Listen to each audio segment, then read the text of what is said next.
This is also very interesting. Segregated witness is really interesting.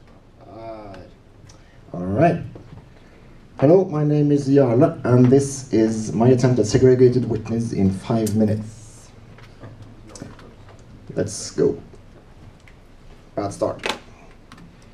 All right, segregated witness is an improvement to the Bitcoin protocol.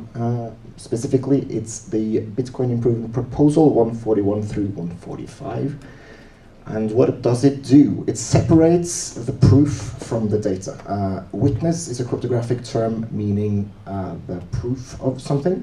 And so we're taking the proof away from the data and storing them separately. This is a raw Bitcoin transaction.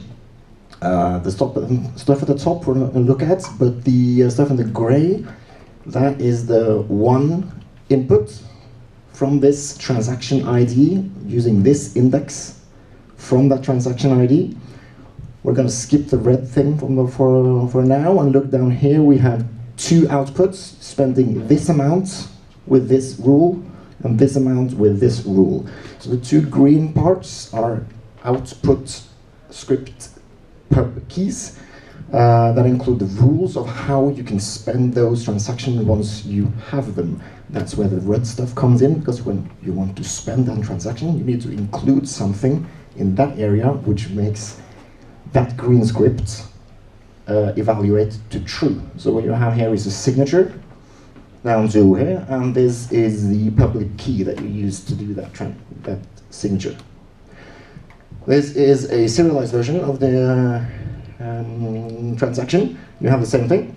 Transaction ID, index, signature, and public key. This is the script which hashes the public key, checks that that is the same as this hash, then checks the signature for this for the entire transaction. This is what it looks like under segregated witness. The entire signature and public key is empty. In the output, all you have is a reference to a witness program that is stored in a separate structure. All right, so what are the primary benefits of this? It is one necessary fix for transaction malleability. You separate the data for the data you're interested in from the proof of that data, the signature is definitely the biggest part of the transaction, around 60% often. Also, there's a cute trick for script versioning, which allows us to upgrade some of the sig hash operations.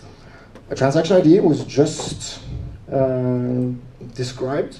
Transaction ID is the hash of the entire transaction, or at least the most interesting part of the transaction, and that includes the signature.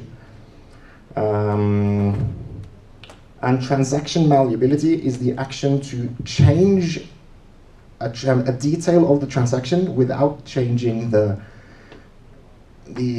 core function of that transaction, but changing that transaction ID. So you have a new transaction ID doing the same stuff that the old transaction did. And there's a lot of good reason why you want to fix that.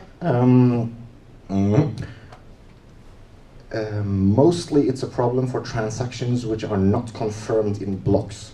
If the transaction is confirmed in a block, then you don't have these issues, but there are a lot of really cool use cases for doing transactions, working on chaining transactions which are not yet included in blocks. This is one of them where Alice and Bob both want to pay into a 2 out of 2 payment script. They want to use this money at a later date to pay something together, but only if they both sign. But before they send the money into that script, they want to be sure that they have a refund transaction which can refund their money in case something happens before they make that payment, so that there's no money stuck. This cannot be signed until this is signed, because this is dependent on the transaction IDs of this in the usual, normally it is. You can fix it in other ways, but it's difficult. So by removing the signature from the transaction ID, you can make this transaction before this transaction is signed, and that's pretty cool.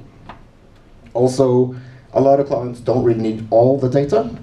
Some only want to look at what actually happened and not verify that it was, you were allowed to do it. If it's an old historic transaction, it's probably true anyway.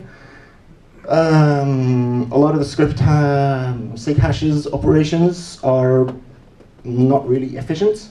One of the reasons that increasing blockchain is difficult is because of big O of n squared runtime inefficiency, which we can fix when we version the script.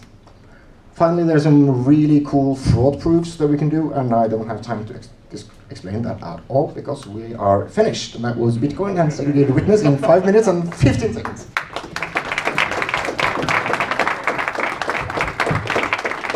Very well done.